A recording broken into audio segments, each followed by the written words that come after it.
Alors, bien que nous ayons longuement écouté le prophète Amos, je commencerai pourtant par l'évangile de ce jour. Parole, parole, disait la chanson de Dalida et je crois d'Alain Delon. Parole, parole. Alors que l'amoureux adresse dans cette chanson 1001 compliments à l'élu de son cœur, celle-ci n'y entend que du vent, des paroles de rien, des mots, rien que des mots, mais aucune profondeur. La parole non suivie des faits, voilà pour résumer courtement ce que peut-être dénonce cette petite parabole de l'évangile de Matthieu. Revenons à cette histoire. Voilà qu'un père demande à ses 2 enfants d'aller travailler dans sa vigne, c'est-à-dire, traduisons, que Dieu nous demande, à nous, ses enfants, de participer à notre manière à l'édification de la foi, de l'espérance et de l'amour. Vous l'avez entendu, le premier fils refuse. J'ai bien autre chose à faire. Mais chemin faisant, il réfléchit, il change d'opinion, il se repent, nous dit le texte, et se rend dans la vigne. L'autre fils répond tout de suite positivement, il est tout à fait d'accord pour aller travailler dans la vigne, mais il s'en va promptement vaquer à autre chose. Tout ceci n'était que de vaines promesses, non suivies d'effets, ces paroles. Dans l'Évangile, cette petite parabole est adressée aux chefs religieux de l'époque. Elle dénonce l'inconduite de ceux-ci, promptes à faire de beaux discours religieux, mais abandonnant si souvent les plus petits à eux-mêmes. À l'inverse, leur dit alors Jésus, les plus petits, c'est de l'époque, ceux qui sont rejetés par les instances religieuses pour inconduite, c'est-à-dire les collecteurs d'impôts qui travaillaient à la solde des Romains, c'est-à-dire les prostituées, les femmes contraintes de marchander leur corps, eh bien, à l'inverse, ceux et celles qui n'écoutent sans doute même pas le discours religieux sont parfois davantage capables, contre toute apparence, de mettre en pratique l'appel de Dieu, c'est-à-dire de faire grandir la foi, l'espérance et l'amour. Alors, peut-être avez-vous fait le lien déjà en votre fort intérieur, mais il me semble que cette petite parabole exhortative qui nous invite à unir parole et acte n'est pas si éloignée que cela du livre d'Amos. Souvenez-vous, Amos dénonçait les pratiques religieuses d'apparat qui n'étaient que vent et apparence pour couvrir des actes d'injustice flagrants. De même, Jésus s'en prend donc aux autorités religieuses qui prétendent édicter des critères de dignité ou d'indignité, qui posent des critères de frontières religieuses envers les plus petits et qui pourtant peinent à vivre eux-mêmes de l'appel de Dieu dans leur vie. Alors nous pouvons nous en arrêter là et nous dédouaner de ces textes. Si cette parabole est adressée aux chefs religieux de l'époque, que ce soit du temps d'Amos ou de Jésus, nous pourrions très bien refermer notre Bible et repartir très sereinement de ce temple. Mais voilà, c'est nous que cette parole rejoint aujourd'hui et peut-être que cela peut nous mettre quelque peu mal à l'aise. En effet, est-ce si facile de mettre en cohérence parole et action? Est-ce si facile de travailler à la vigne de Dieu, c'est-à-dire de chercher, autant que faire se peut, les chemins de la foi, de l'espérance, de l'amour? Est-ce si facile, au nom de l'amour que nous prêchons tous les dimanches, de dénoncer, comme Amos le fait, les injustices de notre monde, de faire grandir le droit et la justice, comme il nous y appelle? Oui, est-ce simplement si facile de mettre sa foi en pratique? Traduire sa foi en actes, c'est bien le cœur, me semble-t-il, de ces récits. Et nous voilà bien obligés d'y réfléchir de plus près. Qui sommes-nous dans cette histoire? Sommes-nous le premier fils, celui qui se détourne de l'appel de Dieu, mais finalement se rend dans la vigne? Ou sommes-nous celui qui hoche de la tête sans rien faire par derrière? Et lequel de ces fils sera Éloi demain? Alors, je rassure les parents, comme pour tous les couples que nous présente la Bible, nous sommes sans doute l'un et l'autre à la fois. Et sans doute plus encore, sans doute aussi le 3e et le 4e fils de cette parabole, qui ne sont pas nommés. Car finalement, la parabole nous présente 2 fils, mais comme le proposent plusieurs théologiens, on peut la déployer jusqu'au bout. Le premier fils, c'est celui qui dit non mais agit. Le second fils, c'est celui qui dit oui et n'agit pas. Mais il manque deux types de figures. Celui qui dit non et n'agit pas, mais aussi celui qui dit oui et agit. Car cela arrive aussi. Et fort heureusement, nous y reviendrons tout à l'heure. Mais intéressons-nous d'abord, puisque ce sont ces deux typologies qui nous sont présentées, aux deux premiers fils. Le second fils, prêt à s'engager, est incapable de tenir son engagement, parfois par fatigue, peut-être par paresse, peut-être par désillusion, mais peut-être aussi, je me le disais, par sentiment d'impuissance. Oui, je crois qu'il ne faut pas trop vite jeter la pierre à ce second fils, pourtant prompt à s'engager et qui finalement se dédie de son engagement. Si nous considérons notre monde, et il me semble qu'elles sont nombreuses les situations pour lesquelles nous aurions envie de nous engager. Mais voilà, parfois, nous sommes éteints, si je puis dire ainsi, par un sentiment d'impuissance, car par où commencer ? La misère du monde est si grande. Si nous prenons la menace écologique, par exemple, qui résonne de partout, comment faire ? Ce simple sentiment d'impuissance peut parfois nous amener à baisser les bras par découragement. Et d'ailleurs, ce sentiment de découragement est largement partagé aujourd'hui et il conduit parfois à une forme de dépression. Dans cette dépression, nous contribuons au maintien du monde tel qu'il nous est donné. Mais c'est la bonne nouvelle, nous sommes aussi parfois ce second fils, c'est-à-dire celui qui au début ne veut rien savoir, mais qui pourtant, dans un cheminement intérieur, dans cette volonté, comme le dit le prophète Amos, de chercher ce qui est bien, eh bien, devient capable de se repentir, de chercher de nouveau les chemins de Dieu dans sa vie. Nous sommes donc parfois ces deux fils, parfois un peu découragés et parfois refusant même d'entendre l'appel, et pourtant, finalement, par acquis de conscience, prêts à chercher comment faire grandir l'amour, l'espérance, la confiance dans nos vies. Alors revenons un petit peu à Amos. Pourquoi ce prophète du royaume du Sud a-t-il risqué sa vie à aller prêcher dans le royaume voisin ?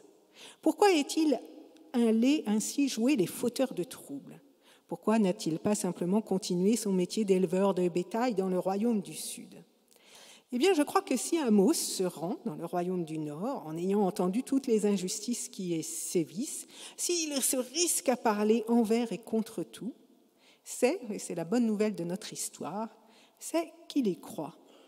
Il croit qu'il est possible de changer. Il croit qu'il est possible de bâtir une société plus juste. Il croit qu'il est possible de vivre selon des critères plus éthiques.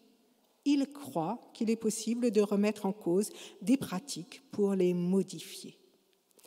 C'est donc à cette capacité de retournement, à cette capacité de repentance, à cette capacité de changement qu'Amos fait appel face aux injustices flagrantes qui sévissent dans ce royaume du Nord.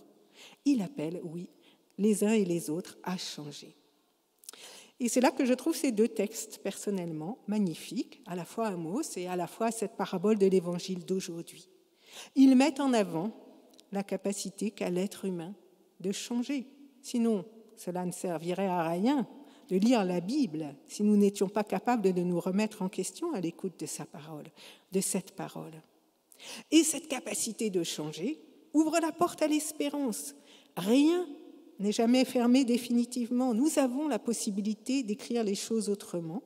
Nous avons la possibilité d'une foi vivante qui cherche le moins mal possible à œuvrer à la vigne de Dieu à la mesure de ce que nous pouvons. Dans le groupe de partage du jeudi, certains ont dit que Amos nous invite finalement à une nouvelle naissance, à une renaissance, à une foi non d'apparat, mais d'engagement pour le droit et la justice. Et je faisais intérieurement un petit lien avec les fêtes qui ont lieu en ce moment dans le judaïsme. Dans le judaïsme, en effet, la repentance, la capacité à se retourner sur soi-même pour chercher à modifier son comportement est particulièrement appuyée entre Rosh Hashanah, qui marque le début de l'année et marque la création de l'humain, et Yom Kippour, jour d'expiation, fêté la semaine dernière. Et notre temple a d'ailleurs accueilli la communauté juive libérale du rabbin Tom Cohen pour ce temps.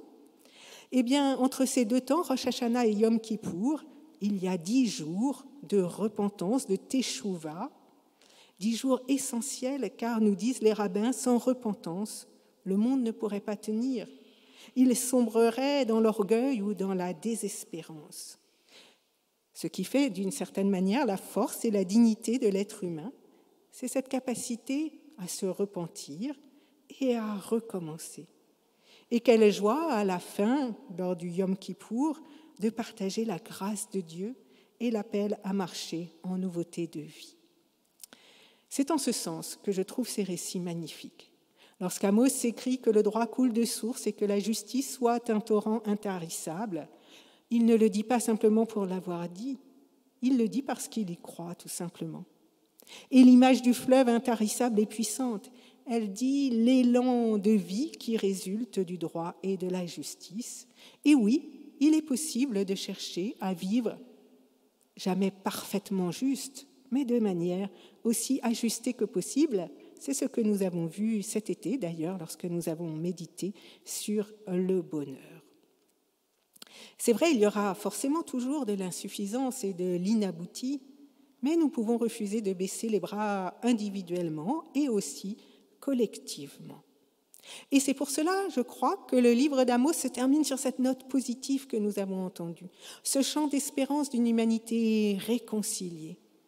C'est parce que Amos espère, peut-être pas en son temps, peut-être en d'autres temps, cette capacité de changer, à vivre en travaillant dans la vigne du Seigneur, c'est-à-dire en cherchant à faire grandir la foi, l'amour et l'espérance. Heureusement, finalement, que nous avons cette capacité de changer. Je ne sais pas si vous viennent en esprit des situations où le changement a été mis en œuvre. Alors, je vais citer quelques exemples qui peut-être ne vous paraîtront pas du tout pertinents, mais je pensais par exemple tout simplement à la souffrance des enfants harcelés, qui est enfin entendue aujourd'hui, et à ce changement que l'on tente de mettre en œuvre. Ce qui semblait impossible il y a pendant des années, enfin devient un sujet dont on se préoccupe et pour lequel on décide d'agir. Eh bien oui, il est possible de dénoncer l'injustice et de considérer que l'emprise des uns sur les autres n'a pas lieu d'être et ne doit pas être une fatalité. C'est simplement finalement une question de droit ou de justice. Si nous pensons à une situation particulièrement dramatique, par exemple, la lutte pour le changement du statut des femmes en Iran est une bataille qui est en cours. Et heureusement qu'ils y croient, heureusement que l'espoir porte ce peuple, heureusement que croire qu'il est possible de changer de paradigme sociétal porte aujourd'hui encore ce peuple, malgré toute la menace qui pèse sur lui. À l'échelle de la conversion écologique, puisque c'est le thème de ce temps de la création, la situation est si alarmante que nous pouvons être tentés de baisser les bras, mais le choix de ce verset d'Amos nous invite au contraire à ne pas renoncer.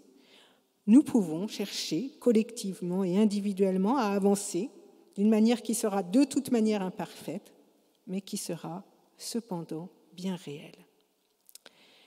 Alors ce matin, nous avons donc baptisé Éloi, et que dit ce baptême à l'écoute de ces récits bibliques ? Eh bien, tout d'abord, ils disent une chose très importante à Éloi, sur laquelle vous n'avez peut-être pas fait attention en écoutant cet évangile, parce qu'il y avait beaucoup de lectures. Mais voilà comment cela commence, je vais vous le rappeler. Un homme avait 2 enfants, il s'adressa au premier et lui dit « Mon enfant, va travailler dans la vigne ». Donc la première chose qui est dite à Éloi ce matin, c'est qu'il est enfant de Dieu, tel qu'il est, et c'est-à-dire tout à fait charmant, hein, vous avez vu, parce qu'on a souligné à quel point, voilà, il avait été un baptisé hors pair, et tel qu'il sera. Chacun des 2 fils, dans cette parabole, est l'enfant de Dieu, et c'est toute la grâce de cette histoire. Tel que nous sommes les enfants de Dieu, avec nos élans de foi, mais aussi parfois nos découragements, avec nos belles paroles et nos refus finalement, nos difficultés à pratiquer ce que nous croyons, avec nos élans de colère comme le deuxième fils, et pourtant avec notre capacité à nous repentir et à nous engager envers et contre tout. Et si Éloi devient ce troisième fils, qui n'est donc pas évoqué, celui qui dit non et fait non, eh bien là encore, il sera encore aimé de Dieu. Et il le sera encore lorsque parfois il sera peut-être ce quatrième fils qui dit oui et fait oui, capable de marcher sur des sentiers de paix, de justice, d'accorder sa parole à ses actes. Voilà, nous sommes tous à la fois ces quatre fils de l'histoire, selon nos moments, selon nos élans, selon nos difficultés, selon nos joies, selon nos engagements et selon nos forces. Mais ce qui importe de nous souvenir, c'est que nous sommes toujours, et c'est la grâce du baptême, toujours aimés de Dieu, toujours appelés à recommencer, toujours appelés à avancer et à marcher en nouveauté de vie. C'est un peu ce que dit l'appel de Paul dans l'épître aux Philippiens. Paul, je dirais, c'est l'autre côté de la médaille. Là où Amos dénonce, et il faut bien parfois dénoncer, Paul choisit d'encourager, une autre manière de faire. D'un côté, le chemin dont il faudrait s'éloigner, l'injustice dénoncée, et de l'autre, l'encouragement de Paul pour chercher ce qui fait vivre. Et ce qui fait vivre, nous dit Paul, c'est l'encouragement dans l'amour, la communion de l'esprit, l'unité et l'humilité. Oui, finalement, lui aussi, Paul partage l'appel d'Amos et l'appel de Jésus. Lui aussi, il espère, il croit qu'il est possible finalement de tendre vers ce quatrième fils, comme nous le pouvons avec le premier, le deuxième et le troisième mêlés. Eh bien oui, ces textes nous invitent à garder l'espérance, à oser espérer, à y croire avec Amos, avec Jésus, avec Paul, et à faire ce que nous pouvons pour participer tant bien que mal à la vigne de Dieu, c'est-à-dire à chercher les chemins de l'amour, de la foi et de l'espérance. Amen.